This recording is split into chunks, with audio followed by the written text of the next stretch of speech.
Merci de rester fidèle au programme d'ITV. C'est parti pour cette édition du soir. Les titres. Célébration du vendredi saint dans plusieurs paroisses. Le chemin de croix a été accompli par les fidèles catholiques à Grand-Yoff. L'on se prépare également pour les fêtes de Pâques malgré la conjoncture difficile. 24e édition du Dakar de Medina Gounass. Le ministre de l'Intérieur donne les assurances pour une bonne organisation de l'événement. Le comité d'organisation annonce plusieurs innovations. Après l'attaque armée de Djinaki, c'est en Casamance, le responsable de la coordination sous-régionale des organisations de la société civile pour la paix en Casamance ne cache pas son inquiétude. Henri Ndeki invite l'État à accélérer les négociations pour un retour définitif de la paix en Casamance. Journée mondiale de l'hémophilie de Sénégal enregistre 450 cas. L'association sénégalaise des hémophiles plaide pour une meilleure prise en charge des malades atteints de cette pathologie et un accès équitable donc aux soins. Voilà pour les titres. Le développement, c'est dans une poignée de secondes.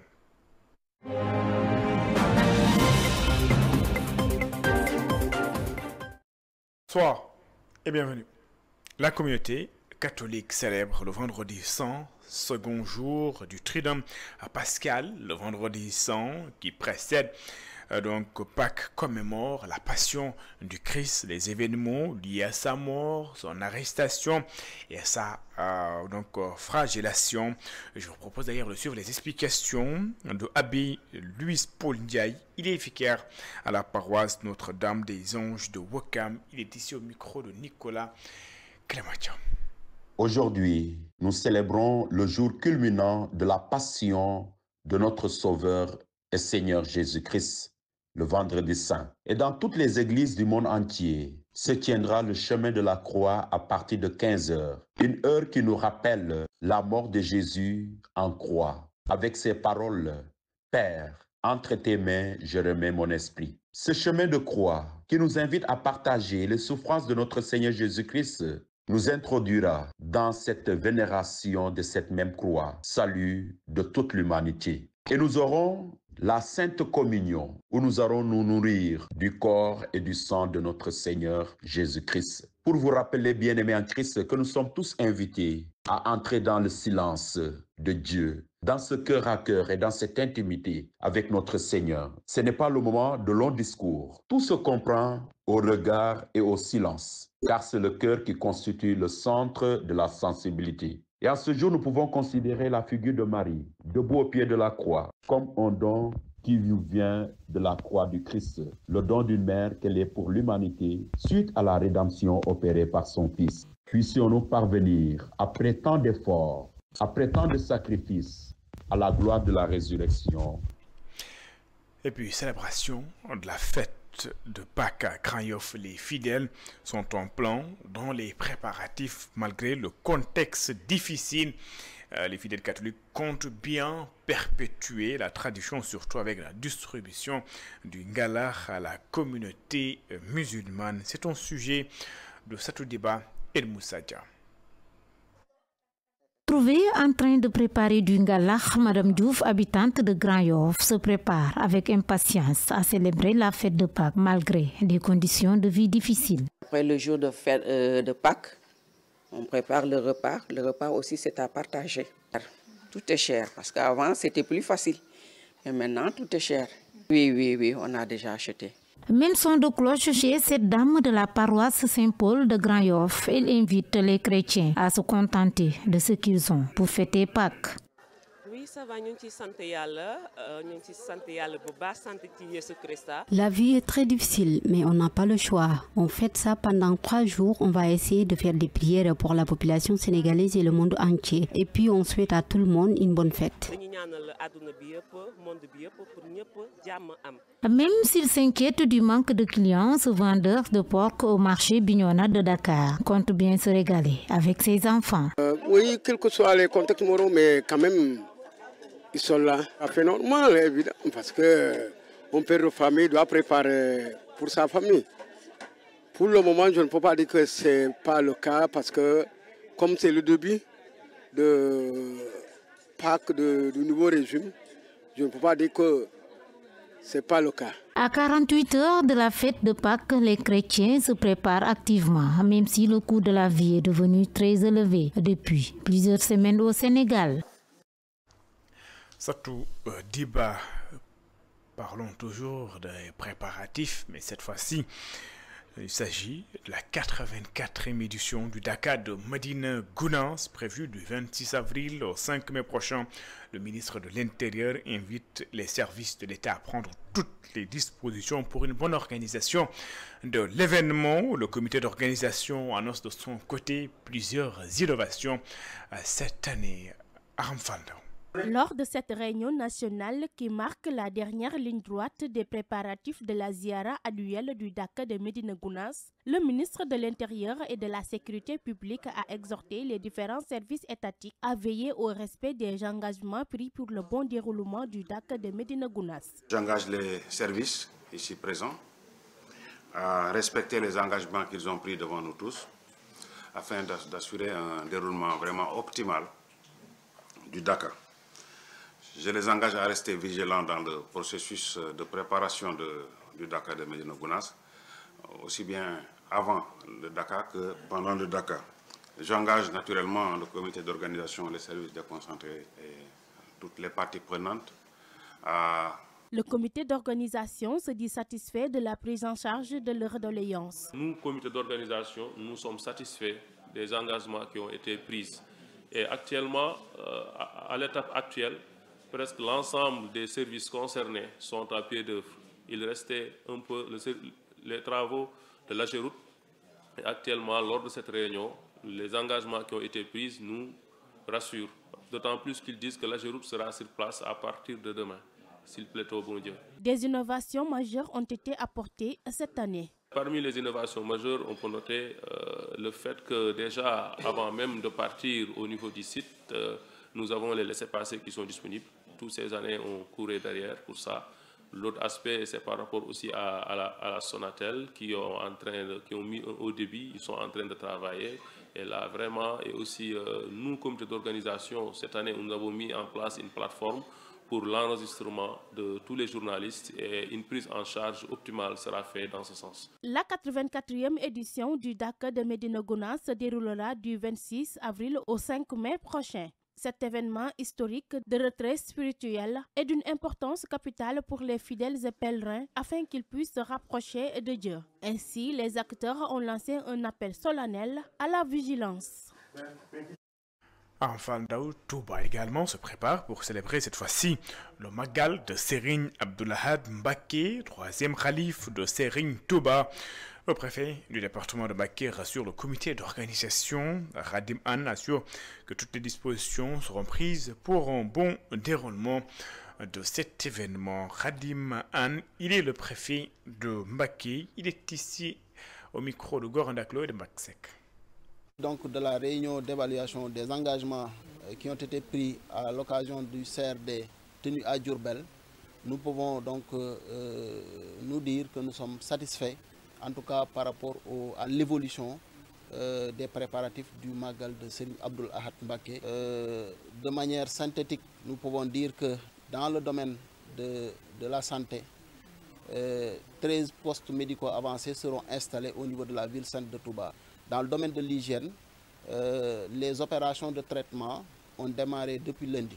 Ça fait donc presque 3 jours que les services d'hygiène sont sur le terrain pour donc procéder à la désinfection et à la désinsectisation des concessions qui ont été donc ciblées dans le cadre de ce Magal. Dans le domaine de la sécurité, où les forces de défense et de sécurité, en tout cas, en dépit donc de leurs opérations de sécurisation quotidienne, vont davantage donc se mobiliser pour assurer la sécurité lors donc du Magal de Serigne Abdoul Ahad.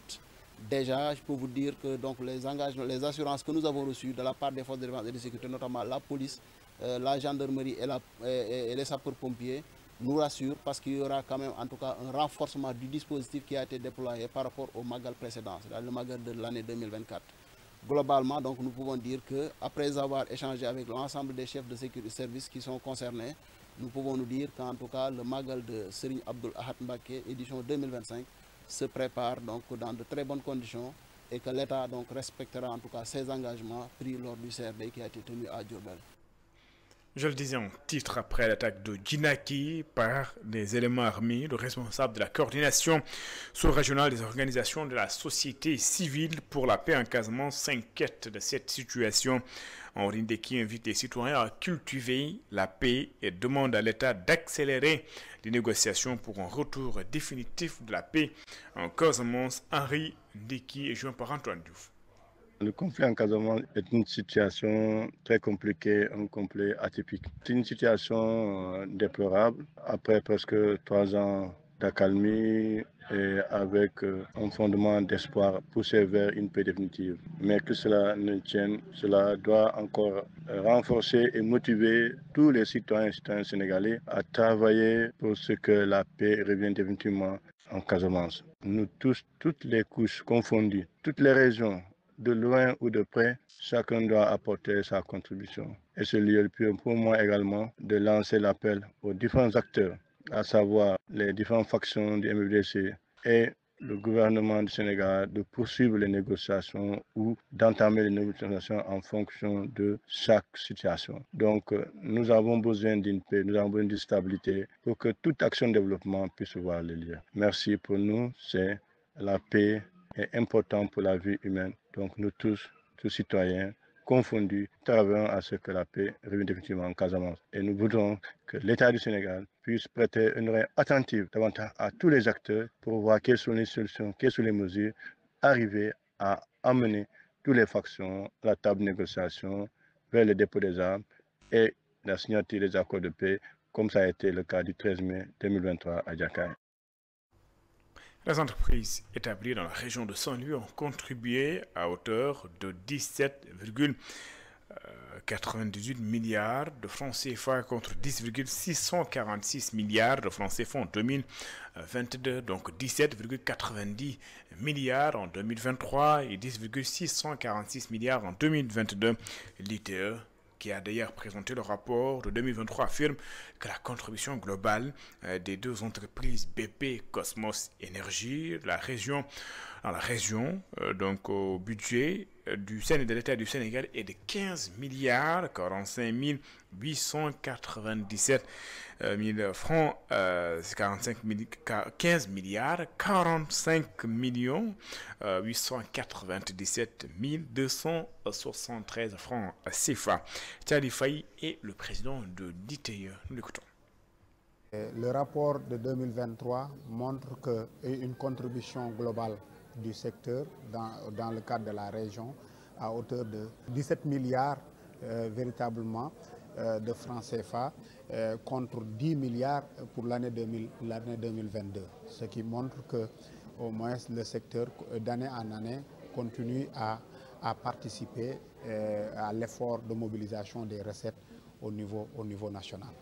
Maintenant, quand on regarde cela, comparé au volume des transactions en termes de contenu local, qui tourne autour de plus de 23 milliards, donc vous voyez nettement que le contenu local constitue un enjeu, parce que 17 milliards en termes de contribution dans le budget de l'État, mais contre 23 milliards en termes de transactions, ce qui montre qu'aujourd'hui, les entreprises sénégalaises doivent fournir d'efforts davantage pour capter les marchés dans le secteur. Dans le cadre des 23 milliards, on note que seulement 8 milliards ont été captés par des entreprises sénégalaises et 91 millions par des entreprises saint-louisiennes. Donc aujourd'hui, ça montre nettement que il faut qu'on renforce davantage les efforts en termes de contenu local, qu'on accompagne les entreprises sénégalaises et particulièrement les entreprises saint-louisiennes pour pouvoir véritablement renforcer le contenu local. En termes de RSE aussi, le rapport montre que nous avons l'entreprise BP a contribué à hauteur de 1 milliard 713 millions. Donc aujourd'hui, nous, on va écouter les acteurs pour savoir véritablement est-ce que c'est, par exemple, cet investissement en termes de RSE, est-ce que ça a été fait dans des secteurs porteurs de développement. L'Alliance pour la République publie un contre-rapport en réponse au rapport de la Cour des comptes sur la gestion des finances publiques. Les membres de l'APR estiment qu'il s'agit d'une analyse approfondie du rapport d'audit des finances publiques 2019-2024. Ils interprètent également la Cour des comptes sur un supposé rapport qui circule sur la toile. Amadou Watt et Barrasso.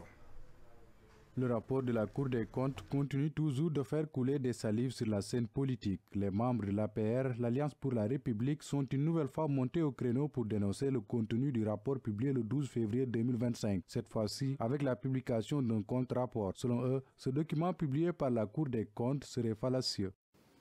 Dans le cas présent, il convient de signaler que la Chambre des affaires budgétaires et financières n'a point établi le rapport, mais a validé un rapport de l'inspection générale des finances, organe interne au ministère des Finances et du Budget. Ça, c'est une précision. Et nous le disons de manière claire, nette et précise. Ce rapport n'émane pas de la Cour des comptes, mais émane plutôt du ministère des Finances à travers l'IGF. Ils affirment que deux versions différentes du rapport circulent actuellement en ligne, l'une portant une signature officielle, l'autre pas de signature. Face à cette confusion, ils exhortent la Cour des comptes à sortir de son silence et à clarifier la situation afin de lever toute ambiguïté. Par ailleurs, il faut noter que deux versions, nous disons très clairement, deux versions du prétendu rapport circulent depuis lors dans le pays. Nous tous, nous l'avons vu. Les gens n'en parlent pas, mais c'est ça la réalité. Sur Internet, nous avons vu deux rapports qui circulent. L'un qui est signé et l'autre qui n'est pas signé. Et nous pensons qu'un rapport signé est plus crédible qu'un rapport qui n'est pas signé. Mais il est important que vous soyez entretenus sur le contenu du rapport qui a été signé.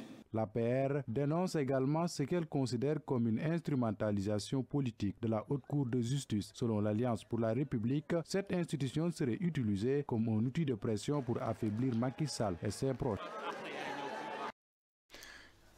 Parlons de santé dans cette édition. La journée mondiale de l'hémophilie a été célébrée hier au Sénégal. C'est au moins 450 cas qui ont été recensés.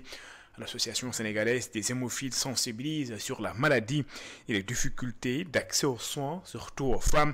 Ses membres interpellent plutôt les autorités. Aram Faldaou et Mafalfal.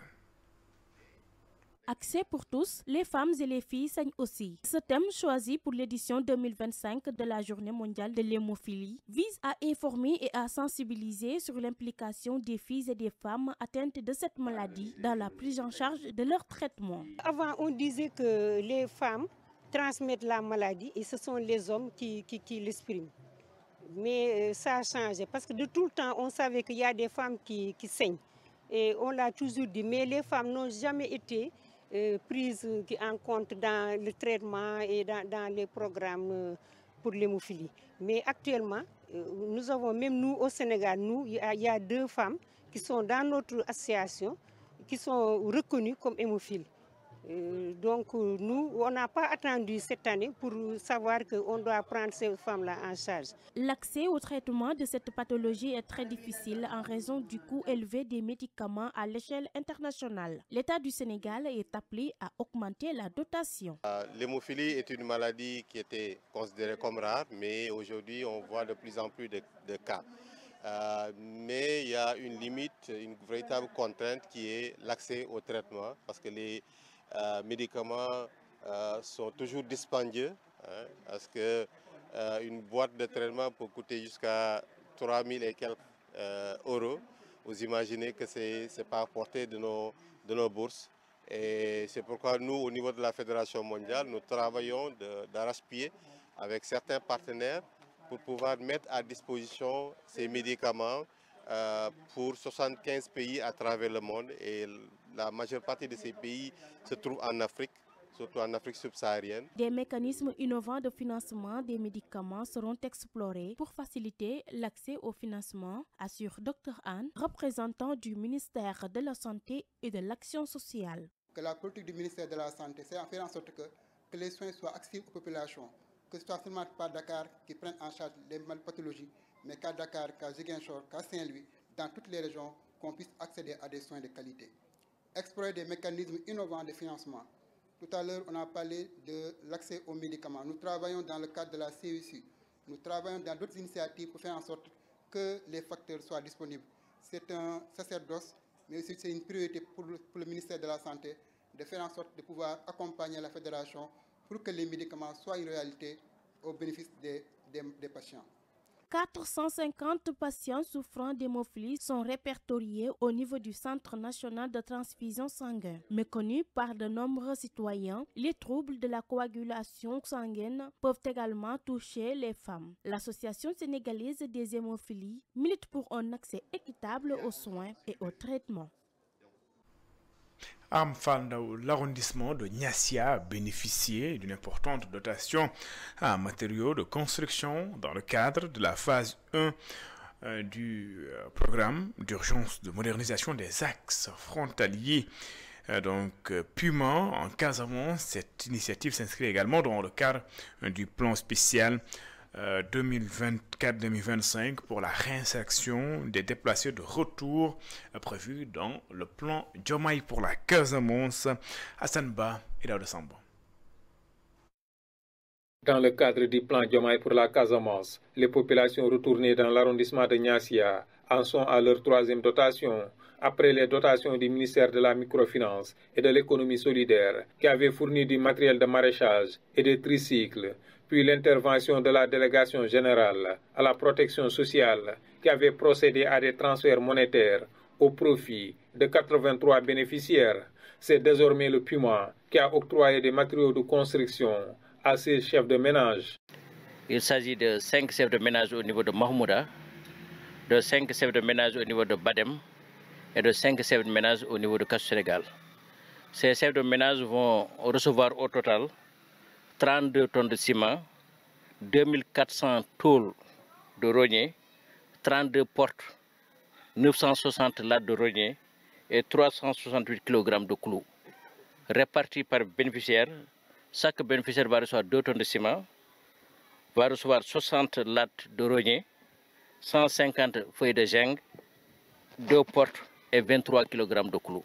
Une dotation qui permet aux bénéficiaires de bien préparer le retour après plusieurs années d'exil. Ce matériel va nous permettre, ça nous a poussé de deux pas. Là où je devais dépenser peut-être 2 millions, j'aurais dû dépenser 1 million. Donc là, ça me fait que réjouir vraiment, parce que l'État pouvait bien baisser ses bras, ne pas nous suivre, mais au fait, il nous a appuyés de tous les sens. La mairesse de Niassia souligne que les besoins sont réels dans la zone, en raison du niveau élevé de vulnérabilité des bénéficiaires, après de nombreuses années passées loin de leur localité d'origine. Parce que quand vous regardez ces populations qui sont encore en déplacement, qui sont en train de retourner, c'est des populations qui sont déplacées. Aujourd'hui, il y a 40 ans ou bien 35 ans de cela qui sont déplacés. Donc pour un retour, vraiment, ils méritent un accompagnement vraiment digne de son nom pour leur permettre de pouvoir, retourner dans leur localité. Pour le sous-préfet de Niassia, cette dotation incite les autres villages à revenir dans un contexte de retour progressif de la paix. Donc au niveau de l'arrondissement de Niassia, ce que nous pouvons retenir, vraiment toutes les populations veulent revenir dans leurs villages respectifs. Actuellement au niveau de Kassou Sénégal, c'est un village qui était réfugié en Kassou Guinée depuis 1995. Actuellement, ces populations sont en train de revenir. Actuellement, il y a 11 familles qui sont en train de construire des maisons au niveau de Kassou Sénégal. C'est la même chose pour Badem, la même chose aussi pour Mahmouda. Sur les 20 villages qui avaient été déplacés dans l'arrondissement de Niassia, seuls 4 ne sont pas encore revenus. Hassan Ba, parlons tout à fait d'autre chose. Il s'agit bien sûr de la 25e édition de la Foire internationale de l'agriculture et des ressources animales, FIARA. Oui, elle a été officiellement lancée par Abdou Fall, président. Donc, la FIARA estime que cette année, l'accent est mis sur la souveraineté alimentaire. La thématique retenue est la souveraineté alimentaire, enjeux, défis et perspectives. Elisabeth Grastine et Barasson nous en disent plus. 25e édition de la FIARA, Foire internationale de l'agriculture et des ressources animales. Le lancement de cet événement a été l'occasion pour le président de la FIARA de rappeler les objectifs de cette foire. 25 ans, 25 éditions. C'est le parcours de la FIARA dont la première édition en 1999 à la place de l'Obélisque a été un vrai challenge avec des objectifs clairs et bien définis. D'abord, favoriser l'accès des producteurs et des organisations à l'information agricole, aux innovations commerciales, techniques et technologiques. Améliorer les conditions de production et de commercialisation des produits. Ensuite, faciliter les échanges d'expériences et d'idées à travers des espaces de discussion sur les politiques, les programmes et les questions majeures du développement agricole et rural. Sur le thème la souveraineté alimentaire, enjeux, défis et perspectives, El Hadji Pape Abdou Fall considère que la souveraineté passe nécessairement par le consommer local, d'où l'importance de ce thème. Le consommer local est une bonne alternative pour nos faibles économies et il ne coûte pas cher et protège notre balance commerciale. D'où le thème de cette édition, la souveraineté alimentaire, enjeux, défis et perspectives. Un slogan porteur d'espoir pour le Sénégal dans sa quête de sécurité alimentaire. Boubacar Dramé, conseiller technique au ministère de l'Agriculture, de la Souveraineté alimentaire et de l'Élevage, dans le même élan que le président de la FERA, a souligné l'importance de cette activité qui s'inscrit, selon lui, dans la vision et le plan Sénégal 2050. Vraiment, la foire constitue une plateforme importante pour la valorisation des productions agricoles, que ce soit au niveau de l'agriculture et de l'élevage, mais qui sont issus aussi des exploitations, des petites exploitations agricoles familiales. Et comme vous le savez, le gouvernement attache une importance capitale à ces exploitations agricoles familiales parce qu'on ne peut pas avoir une indépendance réellement totale sans qu'on ait une indépendance alimentaire parce qu'elle est vraiment en droite ligne par rapport à la dignité humaine. Du 24 avril au 20 mai, la 25e édition de la FERA accueille cette année encore la 2e édition du CIRA, Salon international de l'agriculture et des ressources animales, qui se tiendra du 13 au 16 mai 2025. Dans le cadre de la mise en œuvre du projet d'appui et de valorisation des initiatives entrepreneuriales des femmes et des jeunes, l'ADER a accompagné 200 jeunes à travers une formation sur la sécurité routière, le civisme et les premiers secours. Le centre sectoriel de formation du métier de la mécanique a assuré la formation. Babacar Seck. Une enveloppe de 50 millions de francs a été dégagée pour la formation de 200 acteurs de la chaîne de valeur de l'automobile.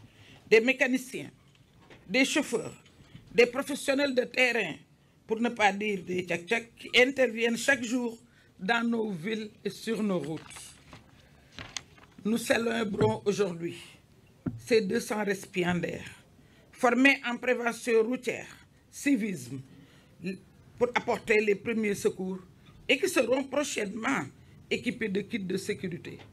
Des kits beaucoup plus développés que ce qu'on vient de vous donner, qui sont un premier lot, mais que nous allons multiplier et diversifier. Cette formation vise essentiellement à renforcer les acteurs sur la prévention et la sécurité routière. Le Sénégal est confronté depuis plusieurs années à une augmentation préoccupante des accidents de la route. Chaque jour, nos routes deviennent le théâtre de drames humains, de pertes économiques et d'une remise en question profonde de nos systèmes de régulation, de contrôle et de prévention. Les chiffres sont éloquents. Plus de 700 décès par an, des milliers de blessés et un impact direct sur notre économie, nos familles et notre avenir. Outillé pour accueillir ce type d'apprentissage, le centre sectoriel de formation professionnelle au métier de la mécanique espère sa pérennisation. C'est des initiatives à encourager et à démultiplier puisque c'est une formation qui a été inclusive déjà et puis qui a respecté l'équité territoriale parce que les bénéficiaires proviennent de partout dans le Sénégal parce que déjà les bénéficiaires commencent à manifester tous les avantages qu'ils ont reçus à l'issue de cette formation-là. La déléguée générale a rassuré les acteurs de l'automobile sur la disponibilité de sites de recasement à Diamniadio. Babacar Seck, merci. C'est la fin de cette édition. Merci de l'avoir suivi. Excellente suite de programme sur les antennes d'ITV. Je vous donne rendez-vous juste après cette édition pour votre émission L'invité de la rédaction.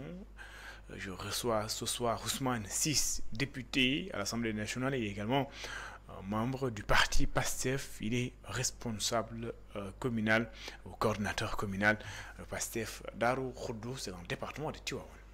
Au revoir.